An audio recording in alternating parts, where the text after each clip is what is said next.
Good morning and welcome to Yeshiva YouTube. Iyun. Today I want to analyze Mesechus Eiruvin Perek Dal and Mishnah Aleph. The Mishnah talks about that, of course, Eiruvin means that you only have the boundaries of your city, 2,000 amos. You can walk your entire city and 2,000 amos. If you want to walk further, you have to set up an Eiruvin. This Mishnah talks about where there was an onus that happened on unfortunate circumstances. Plunderers or an army came and forced you to move to a different city against your will.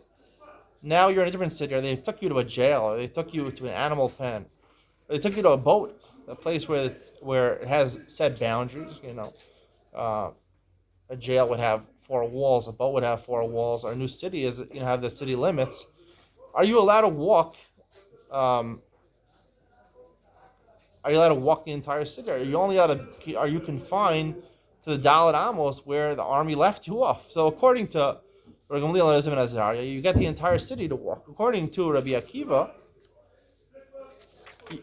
and Rabbi Yeshua, you only can stay within Dalit Amos. It's very crazy halacha. You have to stay literally within 6 feet of where you are in each direction. Because you can lie down. That's 6 feet. Yeah, that's how tall most people, the average man, is.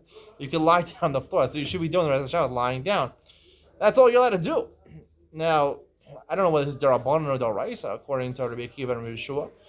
But this is Meker Adin. We happen to paskin. We're Meker. You can walk the entire city, or you can walk the entire jail cell, or the entire boat, or the entire animal pen.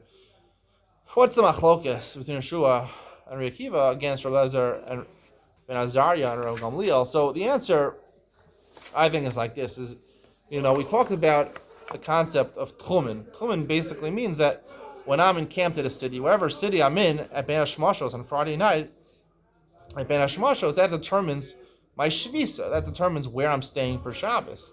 So I get the entire city to walk, including 2,000 amos. 2,000 amos outside the city is part of the city. We know from Ariel Levium that Levium also had 2,000 amos outside their city as a midrash, as an open place. Part of it was to stroll and part of it was for their cattle.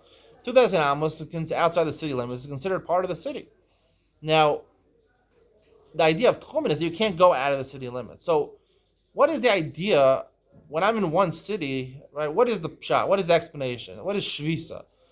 I'm in that place. Does that mean that really I only have shvisa literally where I'm staying? When I'm beginning of Shabbos, I happen to be in my house. I happen to be in the street. Shvisa is Dalet Amos. That's the makom shel adam is Dalet Amos. That's if I lie down, right? Stand up, you don't need Dalet Amos. So I lie down on the floor. I have 6 amos. That's how I have Dalet Amos, because that's 6 feet basically, tall, the height of an average man. So do we say because you're in your city at the beginning of Shabbos, so therefore every Dalet Amos that I go to in that city is like Dalet Amos, because a person in one city or in one Rosh Hayachid doesn't always remain in the same place. So even though technically, really, Dalet Amos is my Makom Shvisa, right? We'd say Makom Shvisa is Dalet Amos. But because my Dalet Amos changes all the time in that city, so therefore we give you the entire city. Meker Adin really should be Dalet Amos. But it's just every place you go is like your Dalet Amos. So therefore, that's the explanation of Rabbi Akiva. When you go to someone else's city, they forced you a different city. So, and you didn't acquire Shvisa there. It's not your normal place that you normally walk around in. So you only have exactly your Dalet Amos where you Shvisa, because Dalet Amos is really the halacha of tchumen. The fact that you can walk the rest of your city is because that's the city that I camped in. That's the city I'm normally in for Shabbos. I plan to be in for Shabbos. So all the Dalet Amos is a possibility I might be in this place. A possibility I might be in this place. However, according to Ezra and Gamliel, the pshat is no, that when I'm in a makom shvisa, ben hashmashos, I'm in a certain city before Shabbos, and Shabbos, dawns on the city. So it's not that makom shel adam is Dalet Amos. Is that literally I am in that city, right? My boundaries are defined by the city limits or by the Rosh Hayachid. I'm in a jail, on a boat. It's defined by the 4 walls or the city limits. That's defined. It's not, Dalet Amos is not exactly the makom shel adam. So therefore, if they force me to go to another city, so even though on Shabbos I didn't start in that city, but that's my makom. The makom is a city. The makom is not Dalet Amos. The makom is a city.